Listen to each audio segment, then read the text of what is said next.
Assalamualaikum warahmatullahi wabarakatuh. Perkenalkan, nama saya Alivia Nurul Aini dari kelas manajemen 3M. Di sini saya akan membahas mengenai studi kasus pada perusahaan Samsung Elektronik. Sebelumnya saya berterima kasih kepada dosen pengampu mata kuliah teori pengambilan keputusan, yaitu Bapak Yasir Maulana SEMM, yang telah menyempatkan waktunya.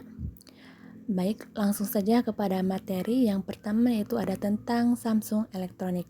Siapa yang tidak mengenal perusahaan Samsung, yang merupakan sebuah perusahaan yang menginspirasi dunia dan membentuk masa depan dengan ide-ide dan teknologi transformatif yang membantu orang-orang menemukan pengalaman baru. Dengan fokus pada inovasi dan penemuan, perusahaan ini terus mendefinisikan ulang dunia elektronik yang diproduksinya, baik secara lokal maupun internasional. Lalu ada sejarah Samsung Elektronik, yaitu yang pertama pada tahun 1969, yang merupakan tahun pendirian dan pertumbuhan perusahaan menjadi penyedia elektronik konsumen total. Lalu pada tahun 1980 menjadi perusahaan berteknologi tinggi, dan pada tahun 1988 perusahaan Samsung bersaing di pasar global dan fokus pada kontrol kualitas yang dimilikinya. Selanjutnya yaitu pada tahun 1908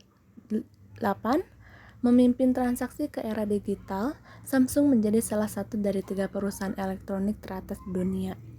Pada tahun 2008, Samsung menjadi perusahaan elektronik terbesar di dunia melalui komitmen terhadap kreativitas, otonomi, dan inovasi terbuka. Lalu pada tahun 2018 sampai dengan sekarang, Samsung merangkul tantangan baru untuk mempertahankan warisan. Selanjutnya ada visi, misi, dan pendekatan perusahaan. Dengan visi membangun masa depan dengan inovasi dan kecerdasan, Samsung memiliki filosofi perusahaan yang lugas, yaitu mendedikasikan talenta dan teknologinya untuk menciptakan produk dan layanan unggul bagi masyarakat global yang lebih baik. Samsung sangat menekankan pada sumber daya manusia dan teknologi untuk mencapai hal yang diinginkannya. Selanjutnya ada nilai dan prinsip perusahaan, di mana Samsung percaya bahwa mewujudkan nilai-nilai yang kuat adalah kunci untuk bisnisnya yang baik. Pada tahun 2005 diluncurkan 5 prinsip bisnis Samsung yang mengekspresikan kontribusi Samsung Elektronik sebagai pemimpin global terhadap tanggung jawab sosial perusahaan. Prinsip-prinsip tersebut menjadi landasan kode etik global yang sejalan dengan kewajiban hukum, etika, dan sosial perusahaan. Selanjutnya ada analisis SWOT.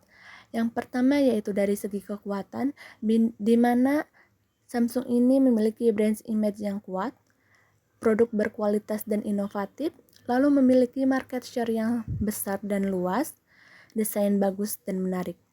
Dari kelemahannya ada harga produk yang relatif tinggi, ketatnya aturan pada karyawan, dan pengalaman mengelola usaha global yang cukup terbatas bagi perusahaan Samsung.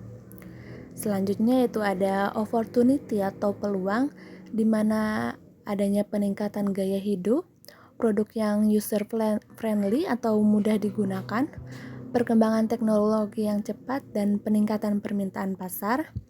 Lalu selanjutnya ada threat atau ancaman, di mana kemunculan merek baru, lalu dari daya beli masyarakat yang cukup rendah, dan perubahan ekonomi akibat terjadinya COVID.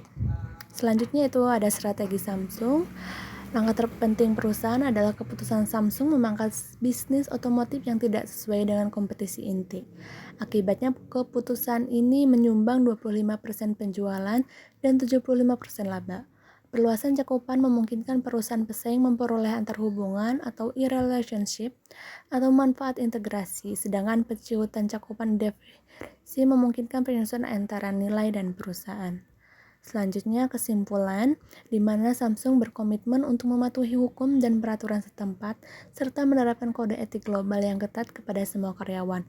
Samsung yakin bahwa manajemen etis bukan hanya alat untuk menanggapi perubahan cepat dalam lingkungan bisnis global, tetapi juga sarana untuk membangun kepercayaan dengan berbagai pemangku kepentingan, termasuk pelanggan, pemegang saham, karyawan, mitra bisnis, dan masyarakat setempat. Terima kasih sebelumnya dan mohon maaf apabila ada kesalahan dalam penyampaian dan mungkin masih kurang dalam menjelaskan. Saya memohon maaf. Saya tutup. Wabillahi taufiq wal hidayah. Wassalamualaikum warahmatullahi wabarakatuh.